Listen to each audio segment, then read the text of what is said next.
My name is Aiden. I'm 31.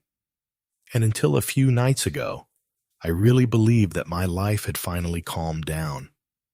My girlfriend, Mara, had moved in with me 2 months earlier. She was gentle, quiet, soft, the kind of person who apologizes when someone else bumps into her. She always seemed grateful for small things: warm meals, a place to rest, someone to talk to. But she also had habits that I didn't understand at the time. She checked the front door lock 3 times before bed, sometimes more.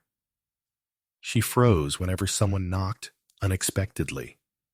She slept facing the wall, never the room. And she kept her phone silent, always face down. When I asked about it, she would say the same thing. My ex was intense, but he's out of the picture now. I believed her. I shouldn't have. Everything changed at 1:15 in the morning. We were both asleep. The room was quiet. And then the front door opened. It didn't slam. It didn't creak. It unlocked. From the outside, with a key. I sat up immediately. Mara was already awake, sitting straight up in bed. Her eyes were wide and empty. She didn't look surprised. She looked defeated. "No," she whispered, not loudly, just like someone who had been waiting for this moment. "Mara," I asked, "is someone here?" She didn't move. She didn't blink. Footsteps echoed in the hallway. Slow steps, soft steps, confident steps. The steps of someone who believed he belonged in my home. "Mara," I whispered again, "who has a key?" She covered her mouth with both hands. "I'm sorry," she choked out. "I thought he stopped. I thought he was finally gone." My heart dropped. "Who?" I whispered. She didn't answer, but a man's voice answered for her, coming from the hallway, calm, steady, familiar to her in the worst possible way. "Mara," he called out, "come home." The air left her lungs. She squeezed my arm so tightly her nails broke the skin. "Do not move," she whispered. "Do not let him see you." The footsteps stopped outside our bedroom door. The doorknob turned, not enough to open, just enough to test it. Then the man spoke again. "You forgot to tell him about me." My entire body froze. "Mara," I whispered. "Who is he?" Her voice trembled. "My stalker." Before I could react, the man added, "Open the door, Mara, or I'll use my other key." I didn't think. I didn't breathe. I just stared at the door, unsure if it would burst open or stay shut. Mara grabbed my wrist with shaking hands. "Aiden, don't open it," she whispered. "If you open that door, he won't leave. He never leaves without me." On the other side, the man spoke again, still calm, still patient. "Your boyfriend is bold," he said, "bolder than the last one." Mara inhaled sharply. Her whole body tensed. "He's been watching us," she mouthed silently. A chill ran through me. "How does he have a key to my house?" I whispered. Mara shut her eyes. "I don't know," she said. "I swear I don't, but he finds a way into everything, every place, every life." The man chuckled quietly. "You can't hide from someone who knows you better than you know yourself." I stepped closer to the door. "You need to leave."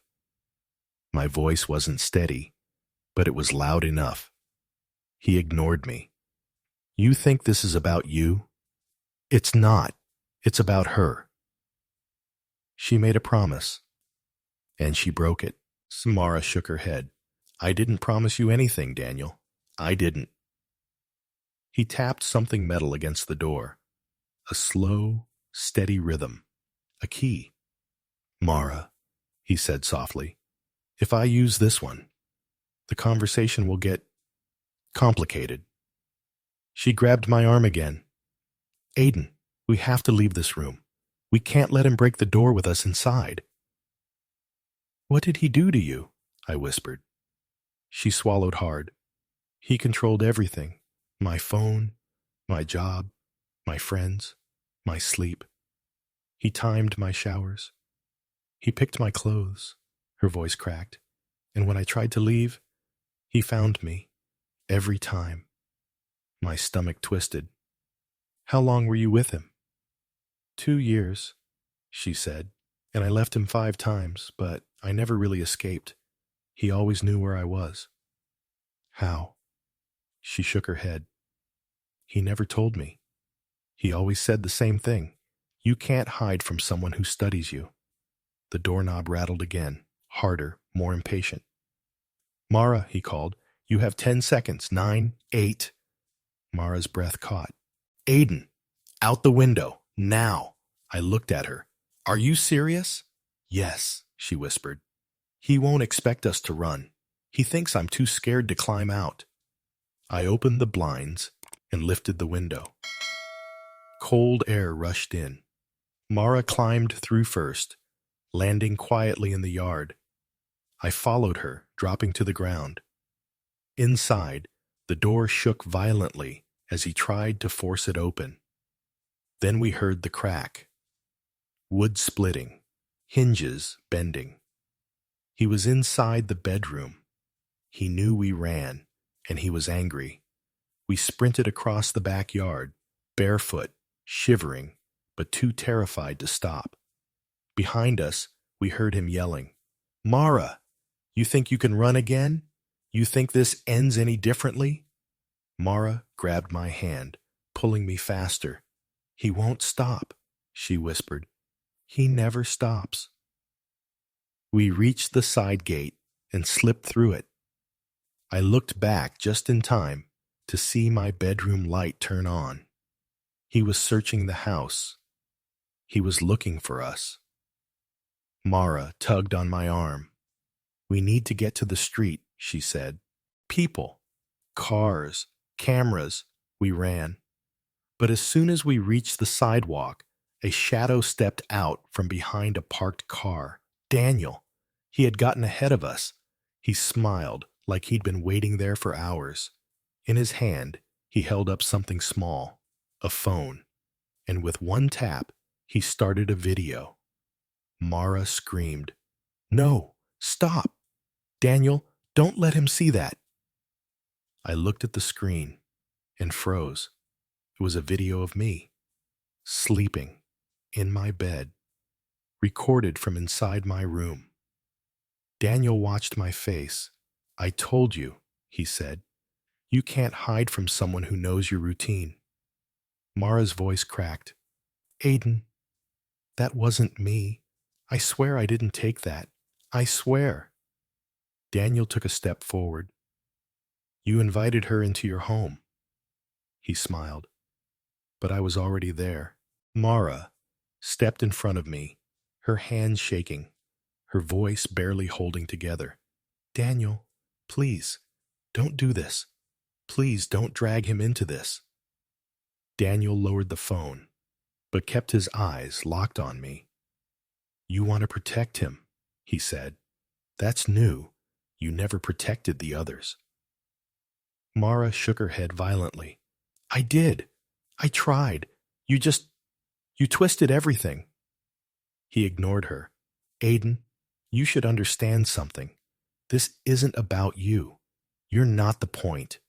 You're just a piece on the board. He took a slow step toward us. You think I'm dangerous because I have keys, because I walk into houses, because I watch. He tilted his head. That's not danger. That's preparation. I felt Mara tighten her grip on my hand. We have to go, she whispered. Right now. But Daniel heard her. Mara, stop running. His voice dropped lower. You know what happens when you run. She flinched like he had struck her with the words alone. I pulled her behind me. What do you want? I said. Why are you doing this? Daniel raised an eyebrow. You really think she told you everything? He smiled. Ask her why Nathan still calls her the girl who set him up.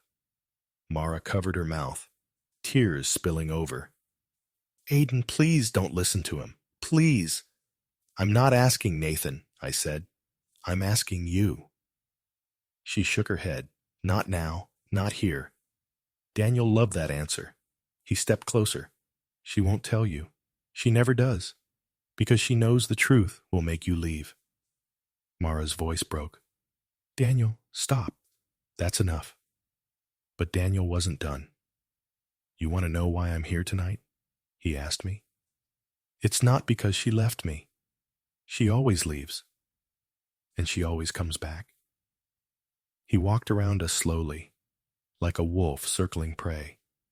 No, I'm here because she promised she wouldn't run again. And now she's running with you. Mara whispered, I never promised. You made that up. You forced. Daniel cut her off sharply. You said it while crying on my floor. Those are still words, Mara. Her body trembled so hard I had to hold her steady. I swallowed, trying to keep my voice calm. Why are you showing me videos of myself? What does that have to do with her? Daniel looked at me like I was a child.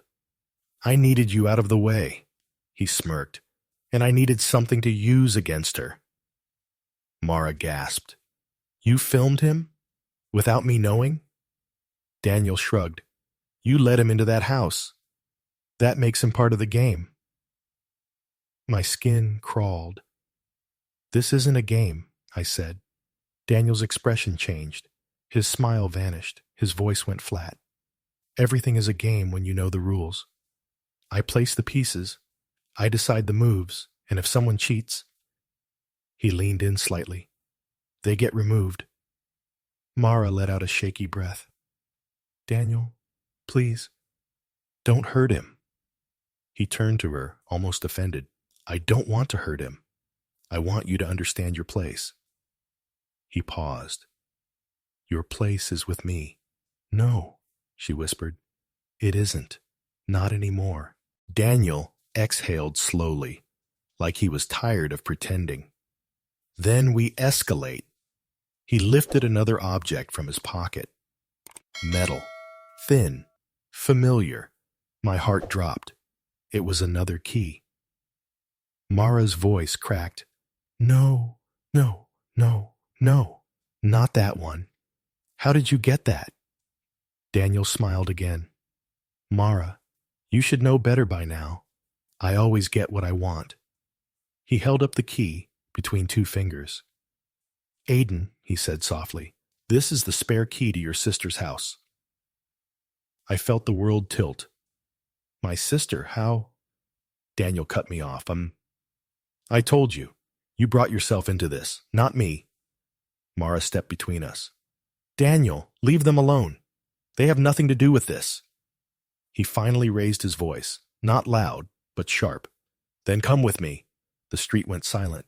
Mara stopped breathing. I understood something in that moment. He had never wanted to win her back.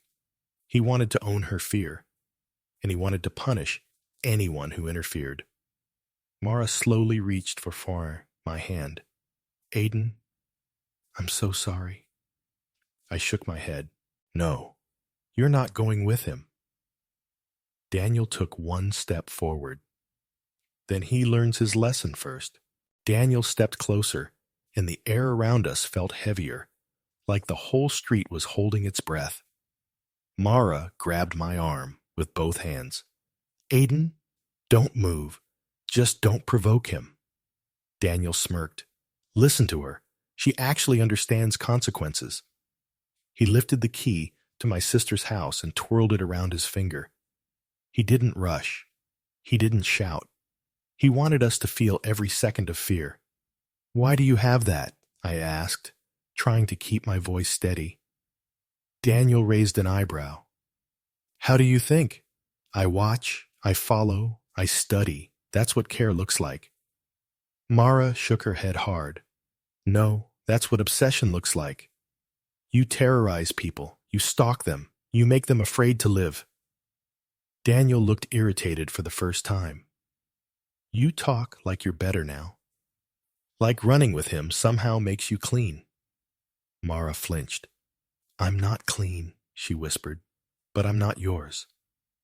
Daniel stepped so close we could see the reflection of the streetlight in his eyes. Tell him the truth, he said. Tell him why Nathan still wakes up screaming your name.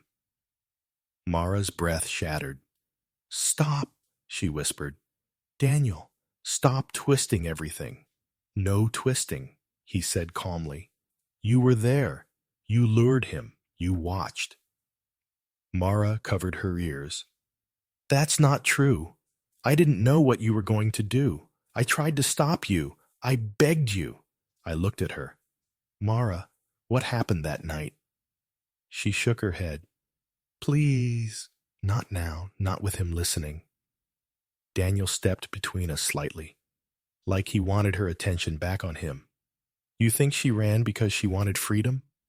He let out a humorless laugh. She ran because she saw what I'm capable of. And now you know too.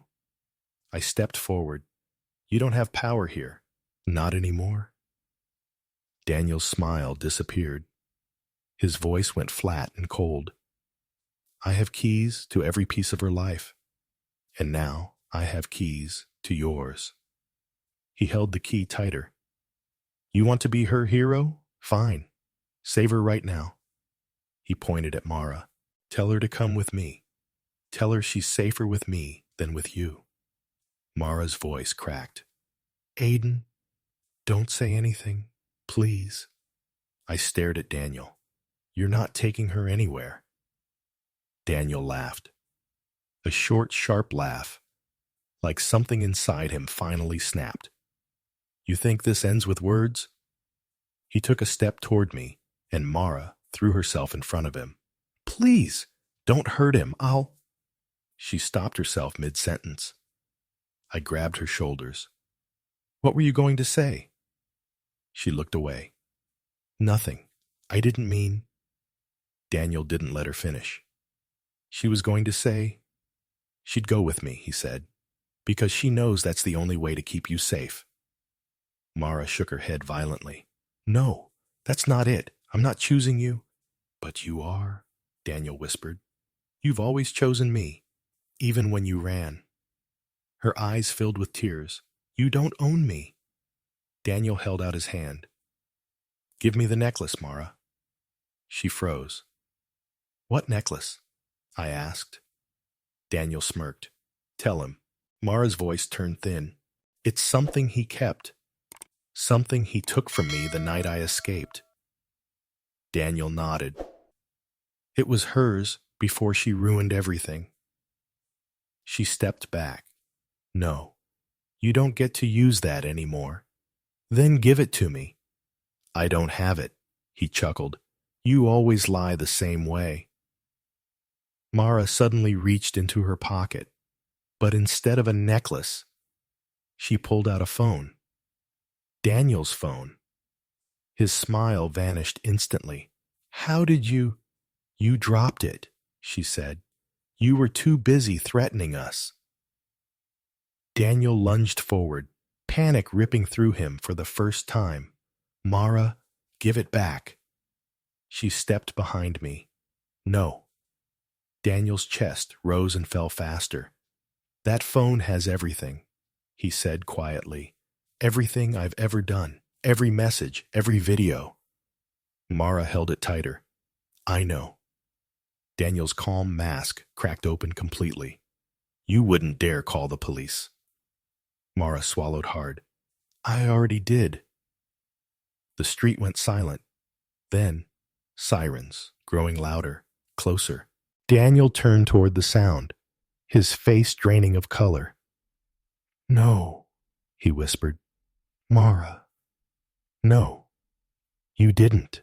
She stepped beside me, shaking but standing tall. It's over. Daniel tried to run, but he wasn't fast enough. The police cars turned the corner. Officers shouted. Daniel sprinted toward a fence. He didn't make it. They tackled him to the ground. He screamed her name. Then the handcuffs snapped shut, and for the first time in years, Mara didn't flinch at the sound. Daniel's screams echoed for a few seconds. Then the police forced him down, cuffed him, and dragged him toward the car. He kept twisting his head, trying to look at Mara. "You think this is over?" he yelled. "You think you can erase me?" The officers pushed him inside the vehicle, and the door slammed shut.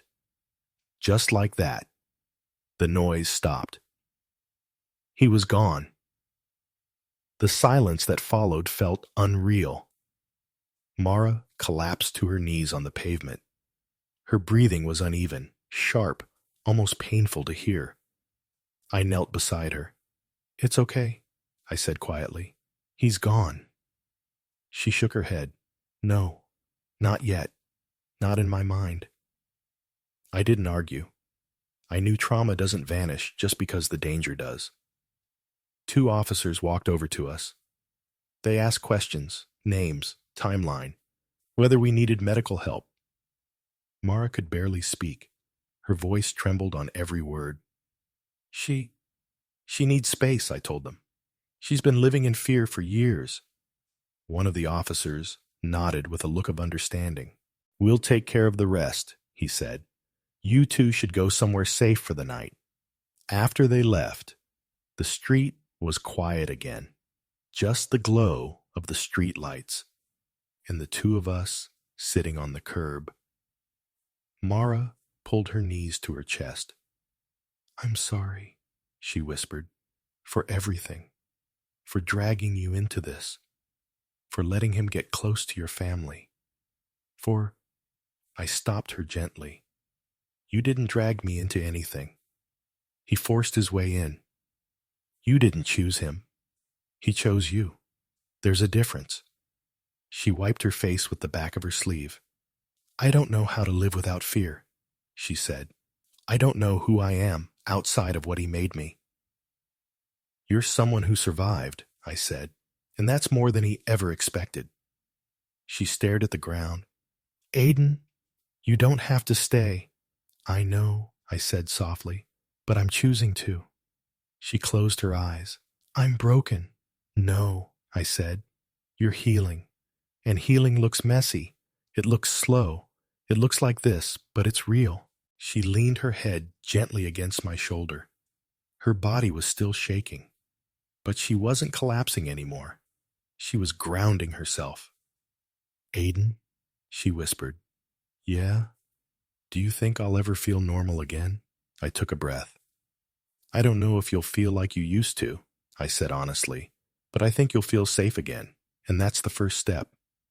For a long time, we just sat there, 2 tired people on a cold street, breathing in the quiet after a storm. After a while, Mara spoke again. "What happens now?" "We take it one day at a time," I said. "Police reports, therapy, support, and distance from everything he touched." She nodded slowly. "And us?" she asked. I didn't hesitate. "If you want me here, I'm here." She opened her eyes and looked at me. Really looked at me. Like she was seeing something she never thought she'd find. "I want you here," she whispered. I took her hand. "Then that's where I'll be."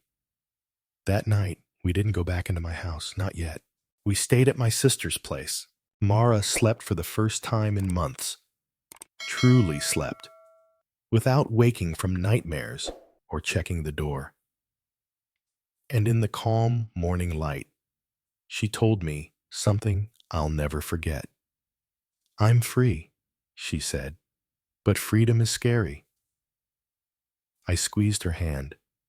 "We'll face it together." And for the first time since I met her, she smiled. A small smile. A tired smile. But a real one. The kind of smile that belongs to someone who finally stepped out of the dark.